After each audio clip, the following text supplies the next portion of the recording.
Hello everyone, in this video I'll be translating and summarizing the latest Urdu broadcast by Samina Pasha to make it accessible for our English-speaking audience. Let's go through the key developments and insights in Samina Pasha's words. There is an uproar above. What is the reason for it? Let us explain in detail. Has Ali Amin Gandapur finally succeeded in sidelining Imran Khan? Why is he being accused of this? We will talk about that.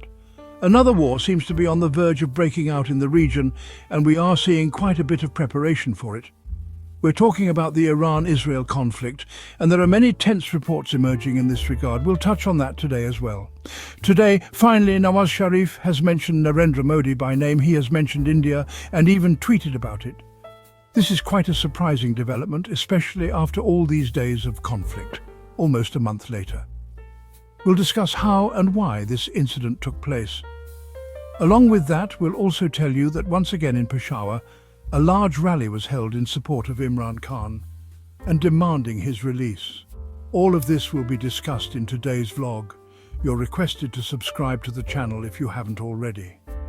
Now, let's talk about the most sensational news of the moment, the budget of Khyber Pakhtunkhwa, or KP. The reason it's creating a stir is because in Imran Khan's last meeting before the budget, he had clearly issued instructions, which were publicly shared by Halima Khan in a briefing. Later, a tweet from Imran Khan's official Twitter handle confirmed this, stating that Ali Amin Gandapur had been instructed that the KP budget must not be presented without Imran Khan's consultation. Ali Amin's cabinet and experts were to consult with him before the money bill could be presented. This directive was clearly stated in Imran Khan's tweet. Yet, on the other hand, we saw this completely ignored. Not only was the budget prepared by the KP government, but an announcement was made to present it, and an additional charge was given to the minister who would deliver the budget speech. An official announcement was also made. Khalid Khan Supari tweeted about it, and the person currently holding the charge, whose name I'm forgetting, also confirmed that the budget would be presented. They repeatedly claim it is being done in line with Imran Khan's vision and that the public will get maximum relief, new projects will be launched, and funds are allocated for police reforms, and so on. The budget might indeed be good, and we're not discussing its contents until it's formally presented. KP's government has previously performed well economically, so we can hope they've made a solid budget again. But the question is, when Imran Khan clearly stated that the budget should not be presented without his consultation, why is it being prepared and presented?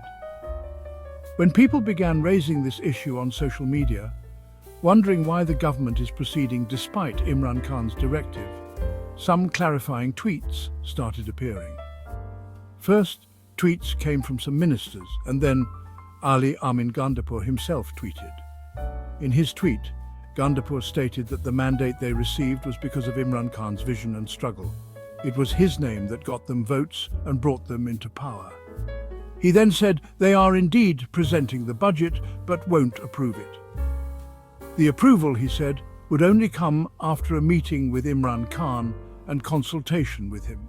So he carefully separated the act of presenting the budget from approving it. Legally, once a budget is presented in the Assembly, debate follows. Suggestions come from the opposition, amendments may be made, and within 14 days of presentation, the money or finance bill must be passed. If a government fails to pass the bill after presenting it, it's considered that the government has lost its mandate and essentially collapses. So, here's the fine legal point. Either you should have informed Imran Khan that presenting the budget is legally necessary because the province must continue to function administratively, or if a meeting with Imran Khan cannot be arranged and the budget is neither presented nor passed, then the government could collapse. In that case, either give clear instructions to let the government fall and don't present the bill, or give some leeway that if necessary the bill may be passed without his direct approval. Imran Khan's instructions are now public and known to everyone. But it now seems that the KP government is defying his directive, not consulting him, and saying that even if they don't meet with him, they'll present the bill and then try to meet him afterward. Everyone can see this plan, the bill will be presented, and then they'll say, we won't approve it until we meet Imran Khan. And eventually, they'll find a way to arrange a meeting for Ali Amin Gandapur, as we've seen before. Even when there are jail protocols or not, meetings have still taken place with full protocol. He'll go in and tell Imran Khan, if we don't approve the bill, we'll lose the government, please allow us to pass it. Then Imran Khan, having no other choice, will say, well, now there's no time left, and reluctantly give the go-ahead. All right then, fine.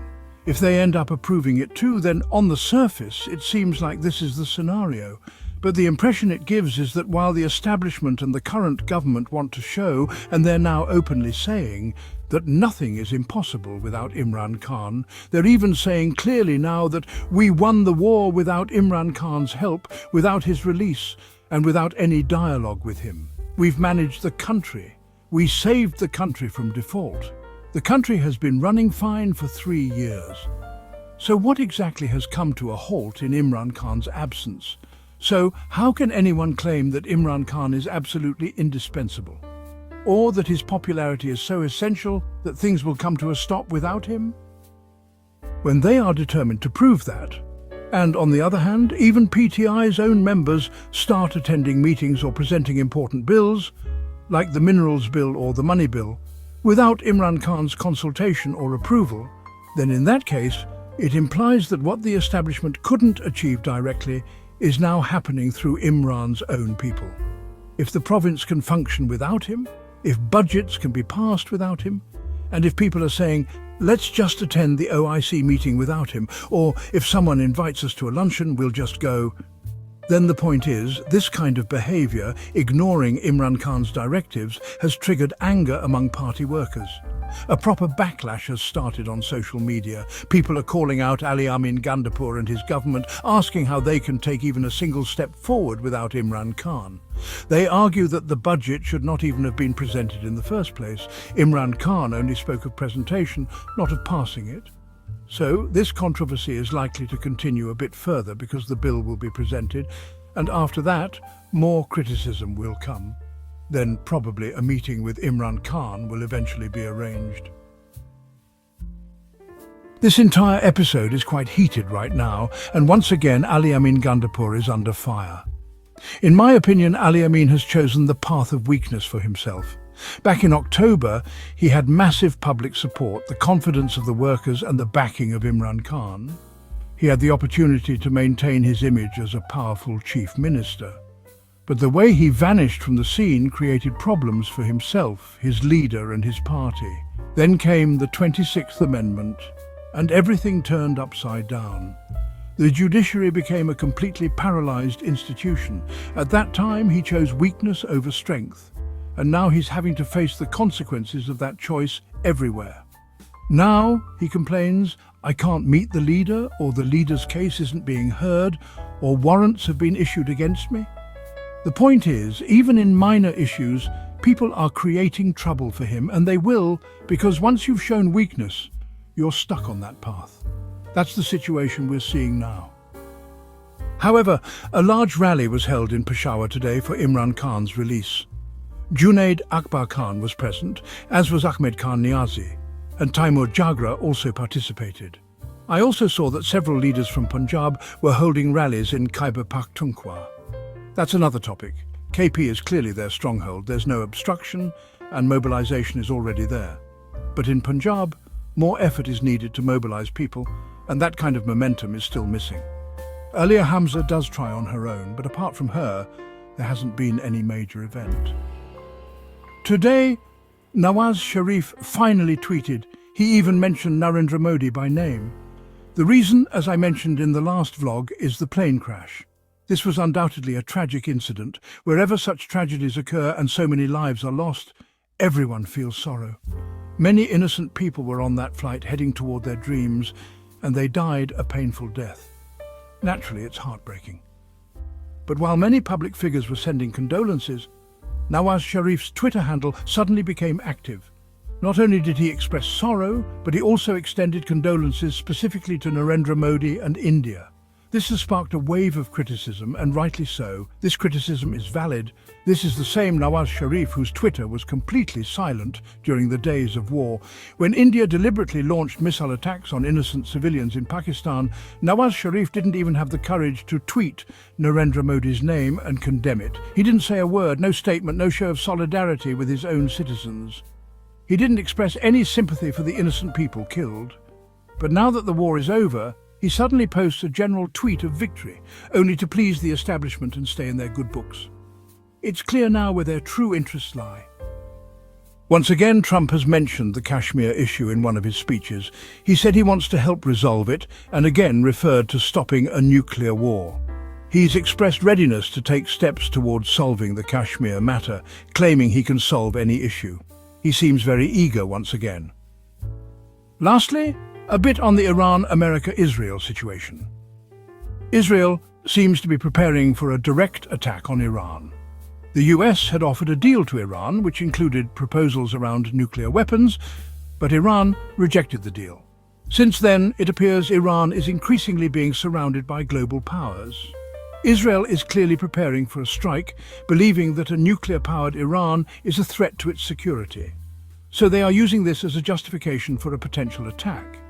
Everyone knows that Israel has strong support from the US, but there are also reports suggesting that if Israel does something foolish, Iran's response could be extremely powerful. It's even possible Iran might announce itself as a nuclear power at the last minute. And if Israel strikes hard without giving time, Iran's response could be surprising, not just for Israel, but also for the Arab countries.